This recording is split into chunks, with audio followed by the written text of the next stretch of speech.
My name is Jacqueline Converse. I'm a Hawking College nursing student. Currently, I'm enrolled in a speech class. My speech class requires me to do a persuasive speech. I'm doing my persuasive speech on how to avoid falls. Does anybody know some reasons what you can do to avoid falls? Take them to the bathroom. Take them to the bathroom.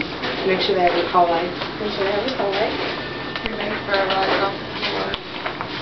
Any clutter in their path. Okay. Alright, I'm going to start off with the demographic factors. And the historical factors, the physical factors, and others.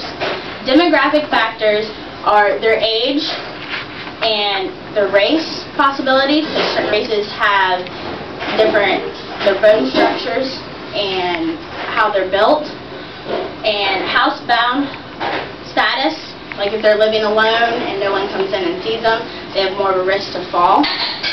Also, the historical factors are the use of walking aids and previous falls when they've fallen, like what times of day they've fallen, you can track.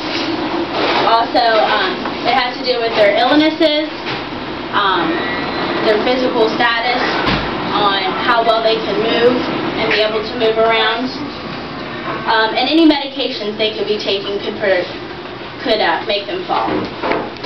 Moving on to the physical factors, we're looking at different problems they have with their feet, or along with their illnesses, and reduced vision with them aging, and hearing, and be able to move properly.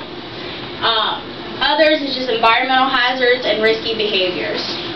So we're going to move down to how to avoid falls and what to do. And our main points are the flooring, the lighting, clutter, chairs, bathroom, kitchen areas, obstacles outdoors when we take them outdoors, and how well they eat, and also the use of their walking aids. With flooring, you got to make sure everything's tacked down, make sure there's no loose carpet, no loose tile. Lighting, make sure there's properly lighted areas so they can see. Chairs, make sure the wheels are properly intact, or there's no wheels on certain chairs. Make sure the backs and the parts of the chair is well put together and not shaky, so if they do try to stand up, they're not wobbling.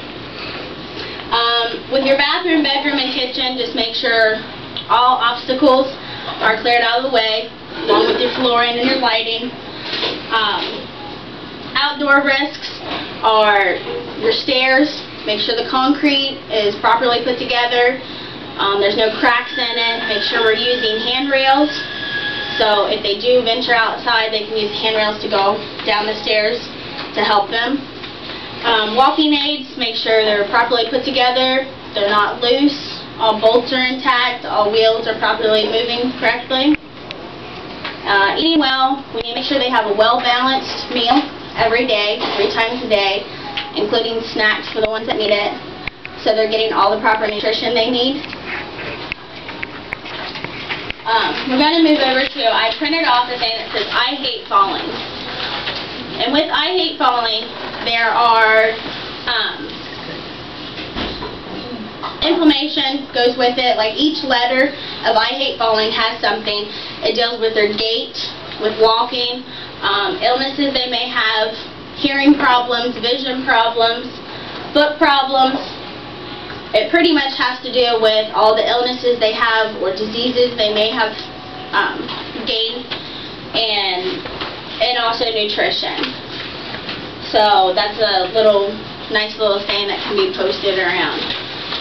The statistics of elderly falling, the statistics in 2005 were the age of 65 and over. There were 16,000 elderly that had died from a fall, and that's a good bit of elderly falling.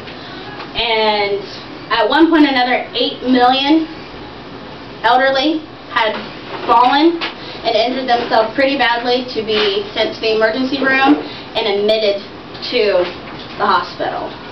So that's one thing we've got to, like, in the facility, try to avoid with all these things, to help them be safe here while they're here, and even when they get to go home. And we can send them home with the proper information so they can check all these things, or their family members can check the flooring, the lighting, and everything, so they don't fall and don't come back to us. Because I know that when we send a resident out of here, we don't want them to come back to us. We want them to be able to stay home, stay independent, because falling is one of the leading most causes of an elderly losing their independence. So, by preventing falls, we gain their independence. I also printed off a check-off list with your handouts, so that can be posted here at the facility, or can be sent home with residents and their family members. And it just goes along with the living spaces, your bathrooms, your outdoors, what to do, and you can keep that check-off list, and the staff here can check things when we have a new admit and check daily, making sure everything is properly put together, tacked down, they're eating right, and if they're not eating right, get something to make them have a proper nutrition that day. Does anybody have any questions?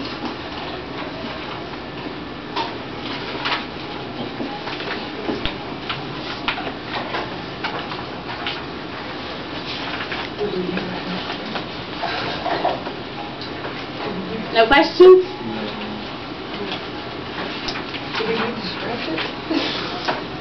Yeah. Do you need us to have this question?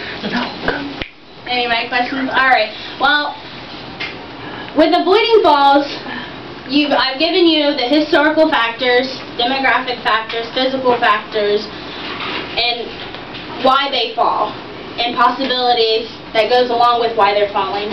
I've given you check-off lists and a print-off on how to avoid falls, what we need to do to avoid those falls. I've given you the statistics in 2005, and those percentages keep rising every year. So it's best for us while they're here to keep them happy and healthy and safe, and regain their independence when they do come to us, and then that way when they get sent home, they don't come back to us. So I'd like to thank you guys for letting me present my speech to you guys. I really appreciate it, and you guys were wonderful, and thank you.